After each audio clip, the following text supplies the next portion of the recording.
Read. All right, so this is our silvicultural prescription for southern bobwhite quail and endangered red-cockaded woodpeckers. I'm Brent, this is Brett, James, and Ben. So our landowner objectives are managing game species for hunting and habitat for endangered species. For the bobwhite quail, we will have a high fire return interval to promote the growth of native grasses, forbs, and shrubs for nesting and foraging. We will maintain a 30 to 40 basal area in the stand for increased nesting and foraging locations.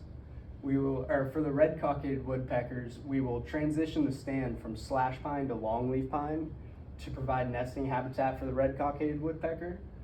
We will install cavities for nesting sites for the time being until the longleaf pine are mature enough for them to make their own cavities in.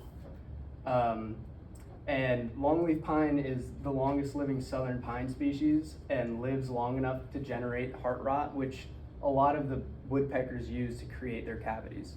All right, and so our approach overview is a single tree selective harvest. Brent will get into that later on. We're going to be creating gaps, canopy gaps of 25 feet in diameter for longleaf conversion, as Brent said. 2-year burn cycle. Burns assist with the conversion to longleaf, as longleaf is the pine with the highest or the most amount of adaptations for fire.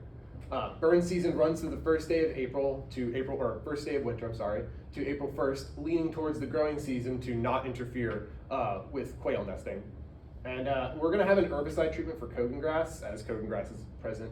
Kogan grass Imperata cylindrica is tolerant to fire, and because of this, it requires a rigorous glyphosate herbicide treatment, which is required. Decontamination as well is also required for equipment at the landing zone, as it is necessary to ensure that no seeds are dispersed of this invasive species. And Brett will go into that later on. All right, so here's our stand location and some past silviculture that's been applied. We're this pink block right here, the more northeastern end of it. Stand was established in 1963. It's about 11 acres in Austin Carey Forest. A majority of it is planted slash pine that's about 11 years old. And this stand is located in the southwest quarter of 08 South 21 East. The fire regime, it's been through several prescribed burns in recent years. So in 1990, 1995, and 2004, this stand was burned. All right, and our current stand characteristics are a stand has a total area of 11 acres, Pomona soil type, Criff Series C, overstory consisting of slash pine, as I've said, Pinus eliatii, and the stand age is 11 years old, 50 trees per acre roughly, basal area of 30, and a site index of 80.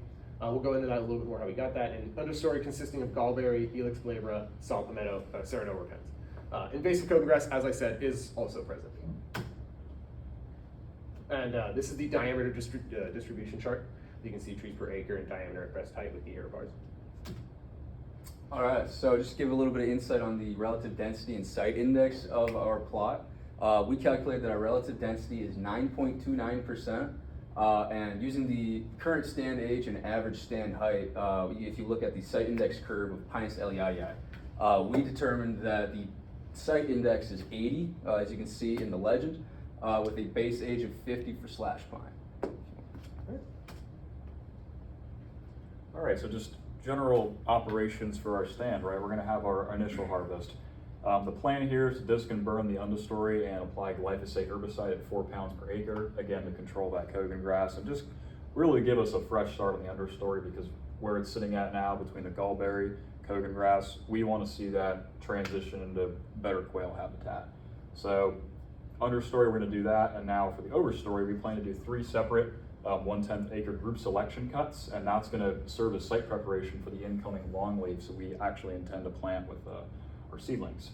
And for the tending, we are going to do a 2-year fire rotation in the spring, and we'd like to get that done prior to quail nesting season and after their hunting season, so we do have a short window.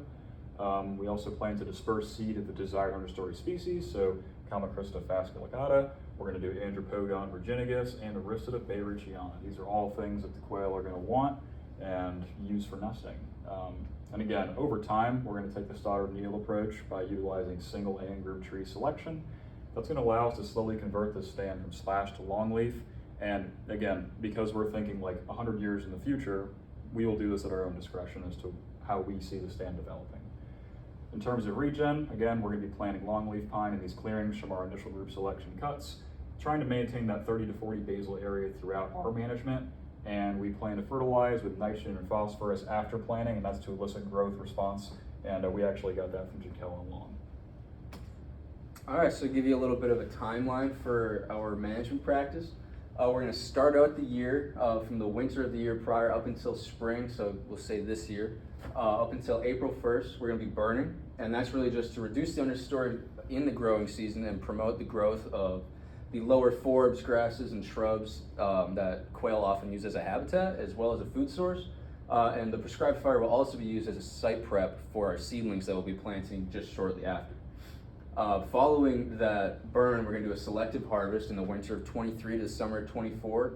And there we're just going to be removing the dominant and co-dominant crown class, or the crown trees, to give away more sun to the forest floor and give us those 25-ish foot gaps we're looking for those long leaves in the regeneration process. Following that and intertwined with that is our understory control, where we'll be applying herbicide, specifically glyphosate, on foot to reduce Kogan grass, because Kogan grass reproduces via rhizomes. It's a very comprehensive management practice, I guess you could say, as far as like treatment for it. So it needs to be repeated twice a year over 2 to 3-ish years to really wipe out those rhizomes and ensure that there's nothing coming back that we're missing out there somewhere. Following that, we're going to do another burn in the winter up until the April of 25. And that's just to reduce Kogan grass spread again, as well as manage the mulberry populations. And then right after that, we're going to be planting longleaves. And here it's saying 300 to 500 seedlings an acre for longleaf restoration. That's, if we're clearing everything, we're going to do 300 to 500. However, with us doing the selective harvest like that, it's really more up to our discretion as far as how many trees we've taken out and how much available space is there for the seedlings. And then following that, many years in the future, we'll be doing selective harvesting just to maintain that basal area we talked about earlier, as well as convert from a slash into a longleaf pine. And that's really variable depending on how much they've grown and just the regular conditions that it goes through every year. Great.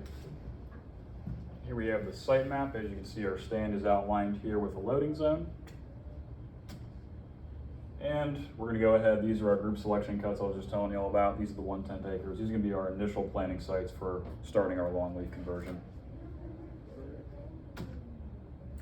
So I'm going to go over a couple of our areas of concern and what we really have to pay attention to while we're going forward.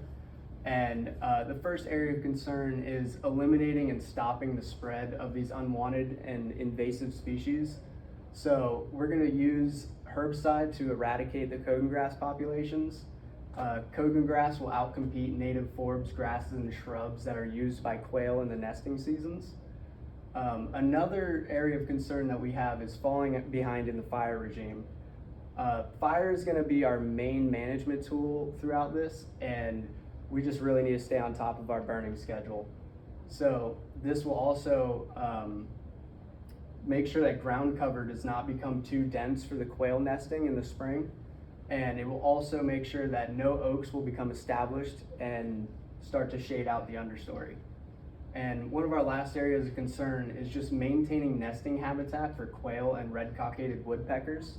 So we have to maintain mature and large diameter trees for the woodpecker nesting sites.